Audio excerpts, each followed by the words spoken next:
Welcome to the African Catholic Youth Voices, a podcast service of the Pan-African Catholic Theology and Pastoral Network. My name is Sr Titilayo, a sister of St. Michael the Archangel, and I'm your host today.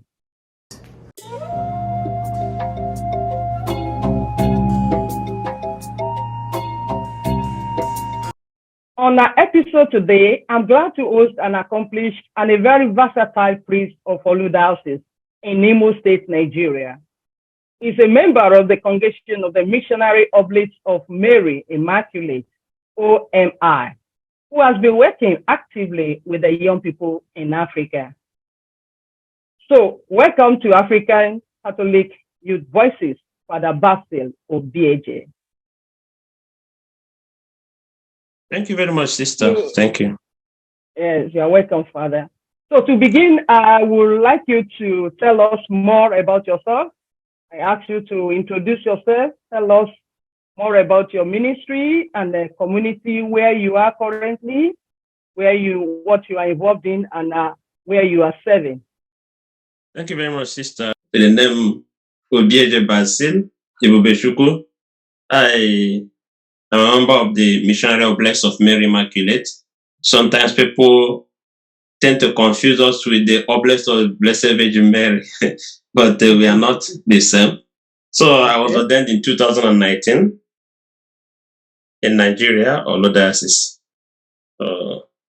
Immediately after my ordination in 2019, I went to Democratic Republic of Congo, that we normally call Congo Kinshasa. So that was where I spent my first 3 years, and there I worked with the youth.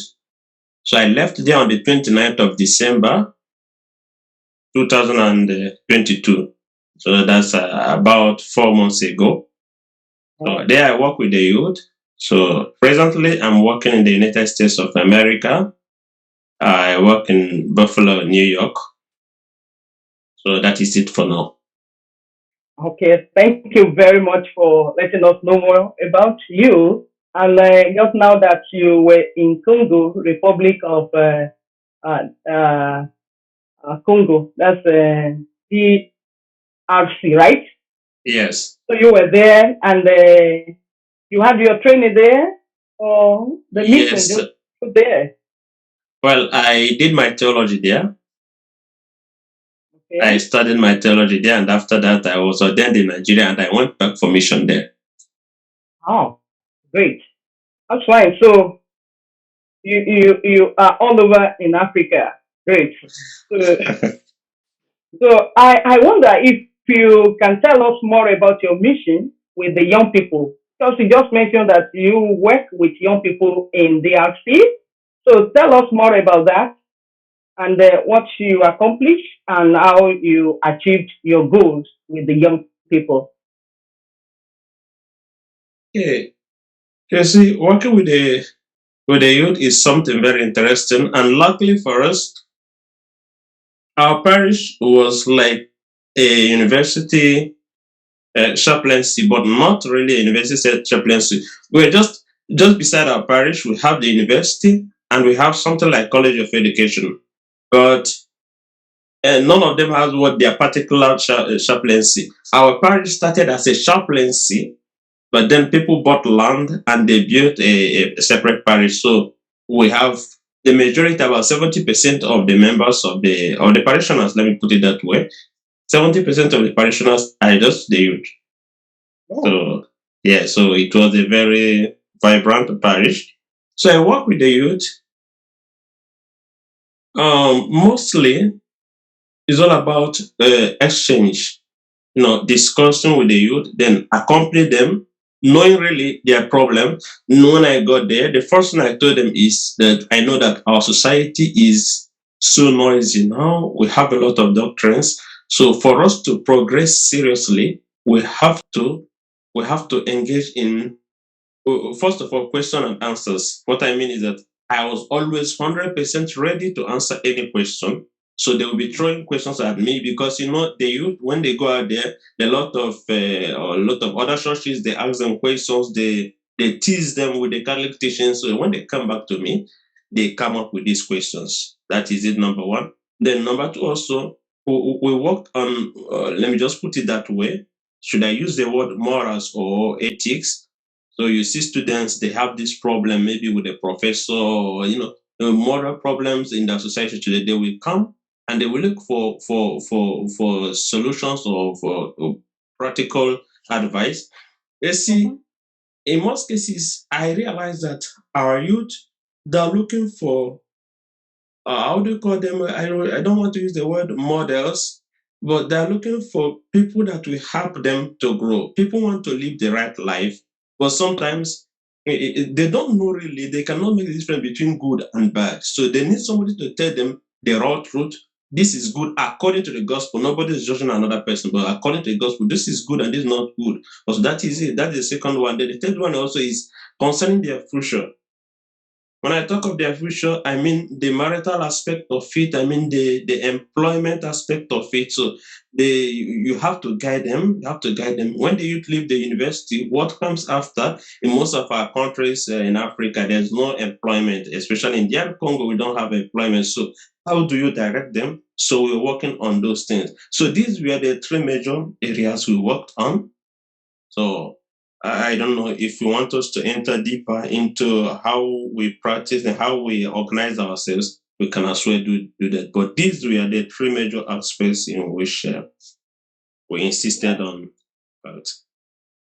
Yeah, thank you very much, Father. And through this counseling and engaging the youth in answering their questions and using the Catholic teaching to also answer their questions and all that. What will you say their reactions are? Were they going in line with the Catholic faith? Or sometimes they have to backside with their faith? Or you understand? Yes. Well, let me just say that I worked in Kikwit, and Kikwit is just a little town. So when you get there, you see other churches. There's something I realized with the youth. Just as I said, they wanted to be accompanied. They wanted to be, they want their pastors to be there. That is one thing with the youth. So coming with the question of if they were, in line with the Catholic faith, honestly, you will see the youth telling you seriously that they love their Catholic faith. You see, I met some of them that left the Catholic Church and explained to me why they left. I met somebody that told me, yes, I no longer come, but I know that I'm a Catholic. No matter what happens, when I come to Mass, whenever I have the opportunity, I come to Mass and I receive my communion. Yes, because I left because of I had problem with so person or because of. So you see it. So you try to accompany the person. And when I was there, I can assure you that some people were coming back. Others were on the process of coming back. They will discuss with you. They say, okay, let's be going gradually. We are going to see where we are. No. But as you always know, we are transferred, but brothers are there to continue. So I will tell you that our youth, they love the church. They love the Catholic Church. All they need is just somebody to accompany them. Because, excuse me for saying it, our major problem, sometimes we have the problem of when the youth come up with questions, and Father, why do we do this? Why do we pray the Blessed Virgin Mary? Sometimes we have the tendency of telling them, you are going out of faith. Why do you come up with this question? You are a Catholic, you have to believe. No, that disturbs the youth. They want to defend the church. So they need these answers so that they can. I can remember I was talking with somebody one day on telephone. He said, Father, I'm recording what you're saying. I'm convinced, and I will have to play this audio to my friends. They have to hear it, they have to understand, because myself, I may not be able to defend it as you're defending it now. And she did it, and she said that others were surprised because what they were told in the church was different from what I was telling them. So you see how it goes. So our youth, they are ready to defend the church. They just need to be accompanied. Okay. Thank you very much, Father, and for providing that for the youth, particularly the youth in Congo. Thank you. Now let's come to look at the BBI, that is the Building Bridges Initiative, and the focus of this BBI is the youth. because the youth are now referred to as the church of now, Yes. the leaders of now, and of course, the future, but the church of now. These are the youth. So can you share with us how young people are important for the realization of this, of the mission of the church and the pact plan? Yes, coming to that, it cannot be overemphasized because I believe that when we were in the parish, I always talk of my experience in the Congo. The life of the parish, that the youth were the life of the parish. Because if you want to work, you must have to be with them. They will help you. They're always available. So you see it. Then another thing also I believe is that we the life of the church, people will say that the youth, they are the church of today. That is true. But for me, I understand it the other way around also. Let me just do a little comparison. When you come to America, for example, we say that we don't have much vocation, but the fact is that in the mind of the youth, nobody teaches them in the family and in the school. Nobody teaches them about maybe Catholic religious vocations, and no, it doesn't come to their mind. So they are oriented to the society. So you are what you receive. Sometimes, let me just put it that way. So when I say that the youth of today, that the church of today, I mean how they will participate. For me, it means that a youth that loves the church today will come up tomorrow and he will transfer or transmit the same knowledge to the children. So it means that if we get the youth today, we are sure of the church of tomorrow. If we get the youth today, we are sure of the church of tomorrow. So it is not, but you cannot give what you don't have. If we don't get the youth today, when they will have children, they will not talk, they will not teach their children about the church. So that is why, for me, I believe that the youth, they are very, very important. Sometimes people see today, only today. No, when we talk of today, we talk of today because it is today that prepares tomorrow. That is how I see it. It is today that prepares tomorrow. So, and I must tell you, I've been with some youth, they say, Father, I never had the opportunity of becoming a priest or a reverend sister, but I know that one of my children will become. It means that when they have children, they will start talking about that. That is the first aspect of it. And the second aspect of it also is that people begin to, I'm an oblate, I'm a religious. Most of the religious families, they have these, what we call lay members. So when we were there, we were working with the youth mainly. They were our lay members. We have the oblate youth. They come sometimes when you go for visit, of the sick. They can accompany you. They go, they see what it's all about, and sometimes we organize things. We go, we visit the poor, we help them. We go to the hospital, we see the sick, and all these things. These are the missions of the church. So they are getting into it. They know what it means. Then, when practically they are into the mission of the church, and also doctrinally, they are also into the church. You see that they will be solid Catholics. So that is how I think we work with them, and how I think also that they will contribute. Where I work, they were very practical. Youth, they have a lot of energy and they want to participate. Thank you very much, Father, for building these young people into this, and they have already grown in their faith, their morals, and even their social life. But you left the place now. What is going on in the place? Are you still in church? And you keeping the faith that the seed that you sowed in them, or you just left and left the African youth? Well, I cannot say that I left them because this is just 4 months I left. So for many of them, it is still like I'm on holidays. Let me just put it that way. Yeah, as if I'm on holidays. But meanwhile, when I was there for the first time, we created a Facebook group for the youth of the parish. So it has been a point of contact for us. It is true, since I left there, I've not been so regular with it, but I'm trying to settle down here. When I settle down here, I have programs that I'm preparing for the youth, to be with them. And then what I want to also do is to change, because it's a group that I personally created for them. What I want to do now is that I want to open it up, not just with the name of the parish, but make it a Catholic something where other youth can come in, because I created it with the Yeah. name of the parish. But since I left, I know that none of them is interested in taking it up as admin or whatever. So I want to open it up so that it will be a group for Catholic youth, especially the French-speaking side of it, so that we can be interacting from time to time. We posting things there. There will be, so I have that in mind. I have that spirit, but I'm just trying to settle down where I am now. Okay, that's fine. That's fine. And this is the mission of Vatican as the Church of Now, because there's a whole unit dedicated to the Church of Now as the, and I think this is what we are advancing, because now the youth are digitally connected 24/7. So if we want to meet them, we have to meet them where they are, and this is what you are already doing, and that's what why I think you should be part of us at the Church of Now unit of Vatican. You'll certainly be.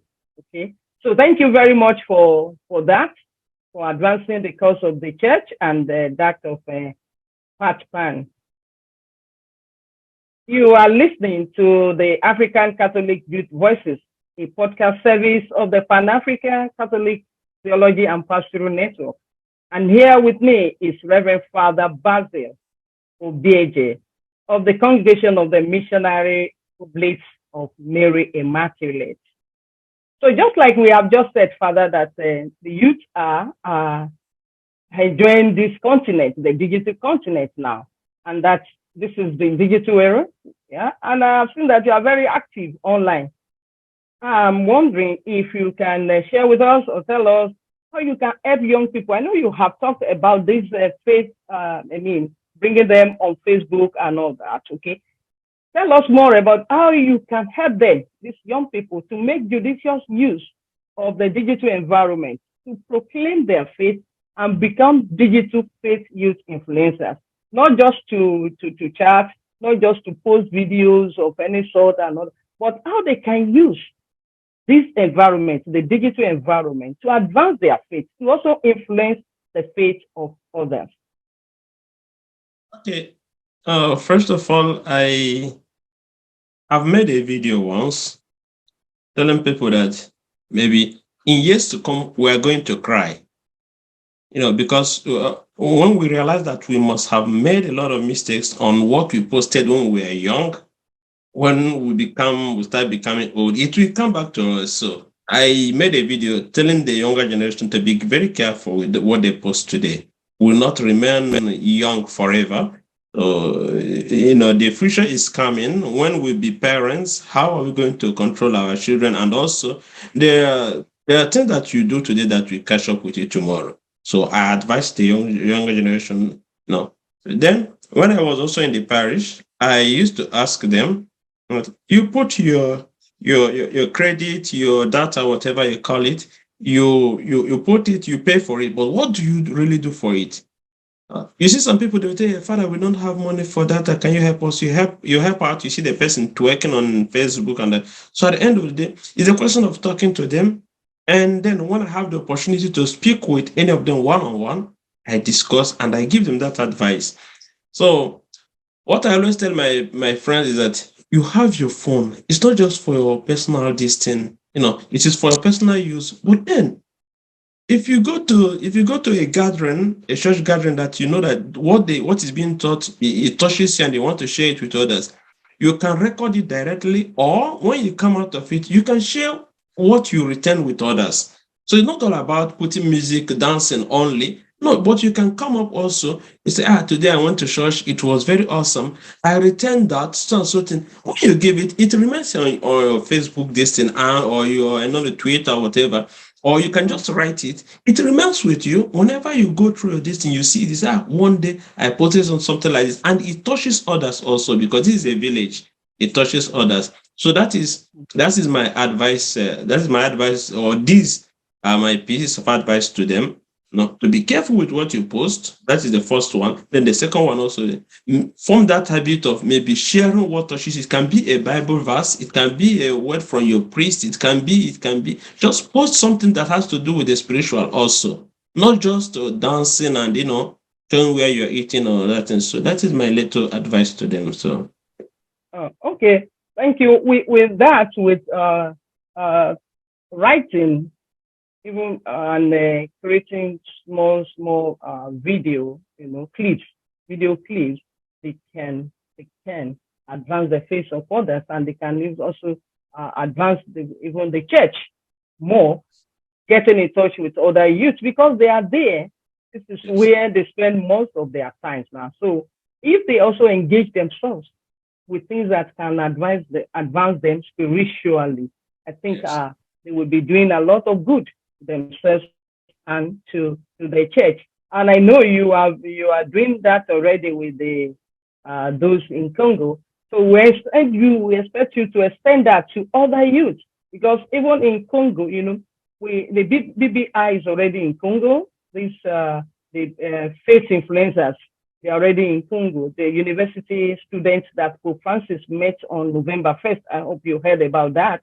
yes. And so this youth, yes, okay. So these youths, not only those in that parish, you can extend, to other university students, to other youth around, From there, you move to another speaking, just like you have just said, to another speaking country like Ivory Coast, like yes. That. All right. Thank you very much.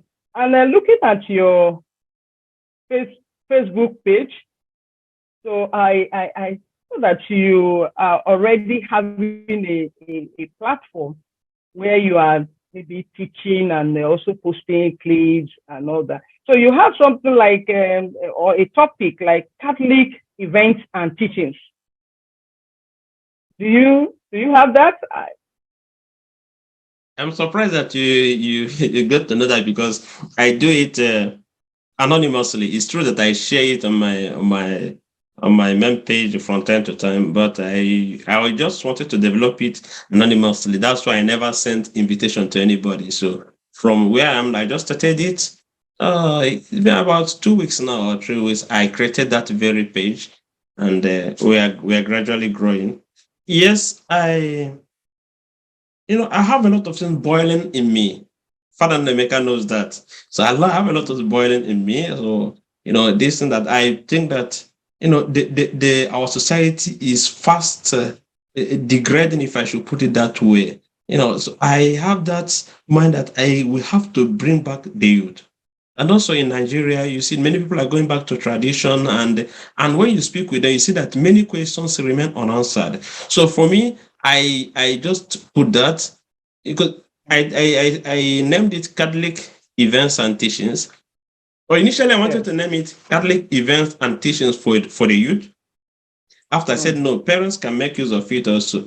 At the moment, I wanted to say, is it Christian events and teachings, so that I will open up to other denominations. So all these things we are going in me, I said, okay, let me start from somewhere. Catholic events and teachings. So maybe in future it can grow. Don't know if I will add it for the youth, or I will change this to Christian events. I don't know yet, but for now that is where I am. And my target is to go back to some authentic teachings, what we have forgotten sometimes.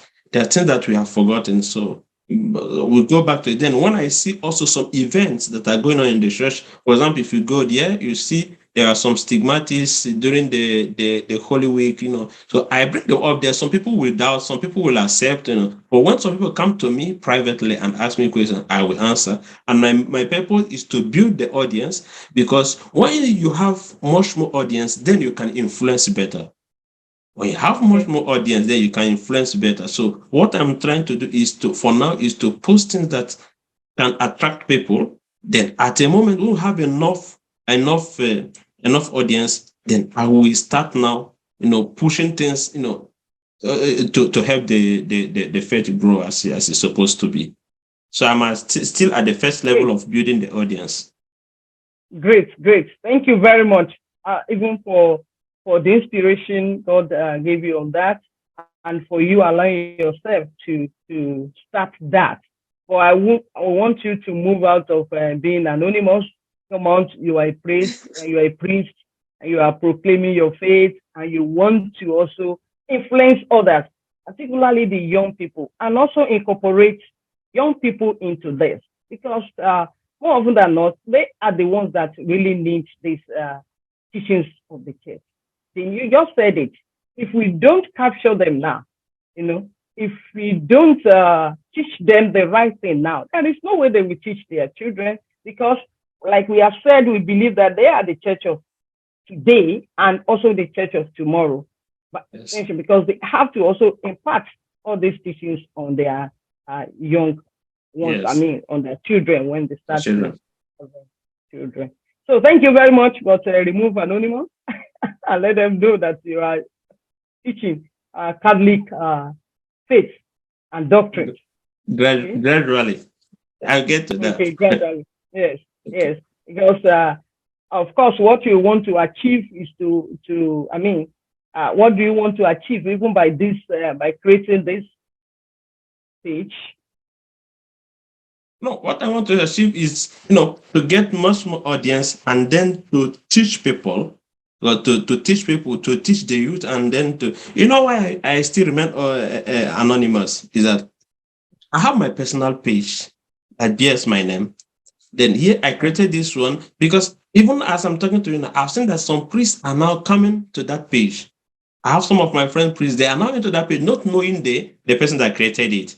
So they see things that are published there, they love it, and they are coming there. But sometimes when the people see that this is the person, they will say like, okay, we know him, So I just want it to be anonymous, but at the moment it cannot be forever anonymous. Let me just say, after some months, I will open up, and then people will know the person behind the voice they've been hearing, and that is how I want to build it. These are just steps, just stages.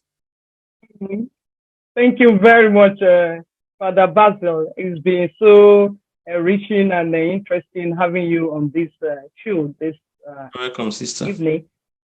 Yes. So lastly, I understand even from all you have said that you were in a French country for a long time, and you speak the language fluently. You understand French language very well. I understand that now. I would just like to ask you that, will you mind working with young people from African French speaking countries, particularly on the podcast service? I don't know. Well, I'm very, very open to that. I'm very, very open to that. One thing I'm always afraid of is that, we're still younger priests, and today you may be called to do this, maybe tomorrow you'll be called to study. So sometimes I say, will I always, if I take up this engagement, will I always be there? But for now, I'm very, very free. I'm very, very open for that. And Father Nameka has already spoken with me based on that. So I'm very, very open for that. Yeah. Oh, great. So I'm happy. I'm happy that very soon you will be doing what I'm doing now with our young people in French countries. French-speaking countries. They have not been able to have the opportunity of coming on just because I'm limited in the language. I understand. Just learning petty now. Okay. Thank you very much for accepting that. Well, wherever you are, this is a digital life. You can always exactly connect with the youth, and you can always work with us. So, and I will, like I've said jokingly, we welcome you to Church of Now of Pakistan, where we work with young people. And I know you're going to also influence us, not only the youth you influence, you also influence adults. And the priests and religious are there, and lay people are there also. So thank you for coming to this show. I'm grateful. And we have been listening to the voice of Reverend Father Basil EbubeChukwu Obieje, the Nigerian, but currently working in New York, USA, and engaging young people in Africa. So thank you for being part of this conversation brothers and sisters. Until next week, when we bring you a fresh perspective from African Catholic voice, especially the voices of young African Catholics who are creating new pathways. And these are the new signs of hope that will bring them to where God wants them to be. Of course, it is a collective effort to build a continent where young people can dream tall and have their goals achieved. So see you next week. Until then, remember that you are the now of the church. And as such, embrace your role as the present and future of the Catholic Church by building bridges of faith across Africa and, of course, the entire universe. Build strong relationship with God and your community. Take good care of our common heritage. Say it again, take good care of our common heritage, the planet Earth. So see you next time. Bye. Bye.